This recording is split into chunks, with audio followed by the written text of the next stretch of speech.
Hi guys, welcome to your Friday video. This week I asked for ideas on things to talk about with you guys, things you wanted to know. And one of the questions was about can you and how do you store energy in crystals? This is something that I actually have suggested a couple of times if you're having extra energy to throw that into a crystal. But I realized that I haven't really talked about how to do that. So let's first talk about the difference between storing energy for later retrieval and grounding. When you ground, even if it's in something in your hands, you are grounding with the idea that you are releasing that energy for good, to go back to the earth, to be transformed into more positive or healing energy for the earth.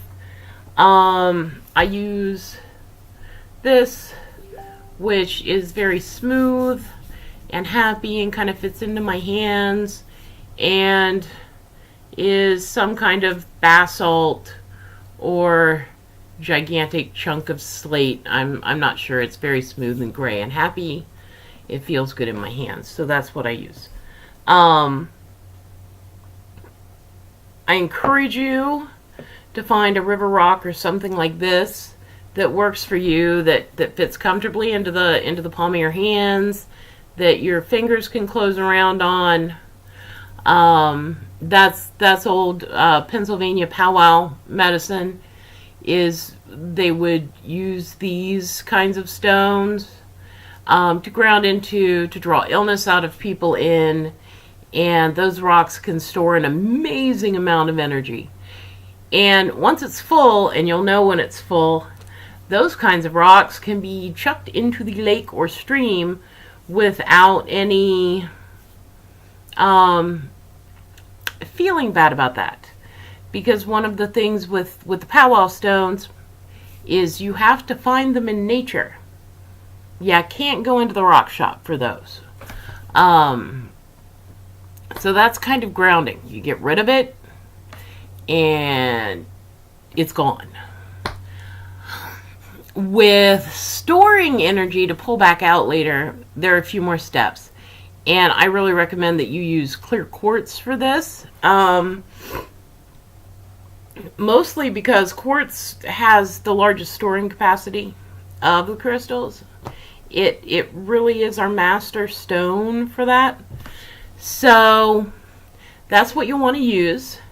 Points work best. I don't like artificially shaped stones for this.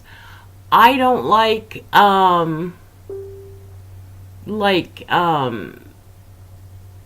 crystal balls for this, or even clusters for this. I like single terminated quartz, and that will become apparent here in a minute. Size matters for this.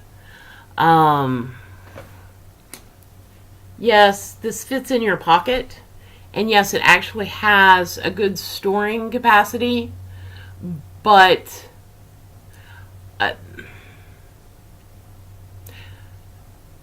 I'm going to say it's not as pleasant to hold on to. It doesn't feel as substantial. It doesn't have as much storage energy or storage space in its matrix.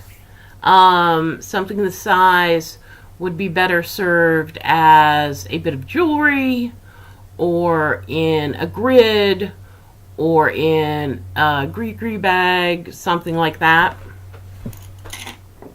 I like a substantial piece of quartz that fits in my hand, sometimes more than one way, that I can sit, and it sits in the palm of my hands. My fingers still close around it. It can sit pointing up, but it's comfortable. It's substantial there, and it's comfortable regardless of which way the point is actually pointing. And again, that's going to matter. So, so what you want to do when you pick a quartz for this is you want to hold the quartz in your receiving hand. So for me, that's my left hand. I send out my stuff with my right. I pull in stuff with my left. Your dominant hand is usually your sending hand. Unless you have cross dominance, which is also a learning disability, so you'll probably know about that, and then it might be backwards, okay? So in this hand, you're going to hold it, and you're seriously going to think, or say right out loud to the crystal, would you like to be my storage, my energy storage crystal? Would you like to store energy for me until I'm ready to use it? Now, what should happen is, if you felt nothing before, it'll start to vibrate in a pleasant way in your hand. If it was vibrating before, the vibration should go up. It should be vibrating faster, higher. It should make you feel happier. If it was vibrating and it stops, or you start to get that ache in your wrist, or a headache, something that you associate with a negative or a no, then this is not the rock for you to do that with. When you find the one that says yes, or doesn't change at all, which is like, meh, sure, then you cleanse it. You can do this by setting it out on your selenite. The same one that you would use to cleanse your cards, or to draw and connect all your crystal grid stones. That little guy, yes, you can use that. Reminder, those never need cleansed. They are self-cleaning. You can use smudge. You can set it out in the moonlight. You can run it under cold water. I don't set my stones out in direct sunlight very often. I know there are a lot of people who do, but sunlight adds up and it will eventually fade your colored stones, so I just don't do that as a practice for any of mine, because I know me, and I have faded more than one amethyst that way. So there you go.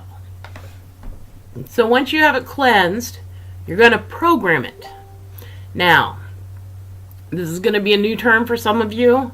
It will not be a new term for others of you, and I'm just going to give you the way that I do it, which is a conglomeration of, I am sure, 14 other New Agers and pagans who've been doing this for years that I read about way back, plus things that just intuitively happened with me. So this is how I do it. So I have my crystal. So I'm going to sit with it between my palms, kind of prayer pose. And I am going to set my intention and the process that I'm going to use to put the energy into the stone, and then to draw the energy out of the stone when I need it. So for me, that is my intention. I'm going to use you and work with you as an energy storage device for my spiritual and emotional energy that I have in abundance. It's a good intention statement. When I wish to put energy in, I will sit with the base facing towards me, with the stone between my hands, and I will push the energy in through my hands. When I wish to draw out the energy that I have stored, I will sit with the point towards me, with the crystal between my palms, and I will draw that out, energy out through my heart center. Out of the crystal, through the point, into my heart center, so that then I can use it. And you might want to go through that 2 or 3 times. And then you're going to meditate with it and visualize those processes. Really communicate with your quartz. It's going to get warm in your hands because it's magic. No, because quartz is a really good conductor of energy. So it's going to be cold when you pick it up, and it will be hot when you put it down. It's just going to siphon up all the energy from your hands. So don't freak out when it's warm. There's a science reason for this too. So once you've done your meditation and your visualization, and you feel like you and the quartz understand each other, you notice how it's right here when I'm doing it? I'm going to breathe that intention and energy and programming into it.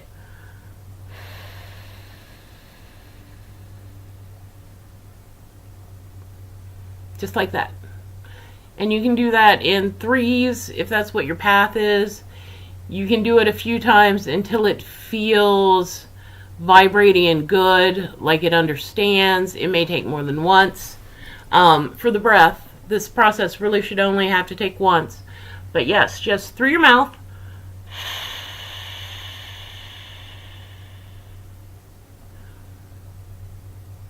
And it should start to let you know when it's finished. And then it's ready to do the thing with. I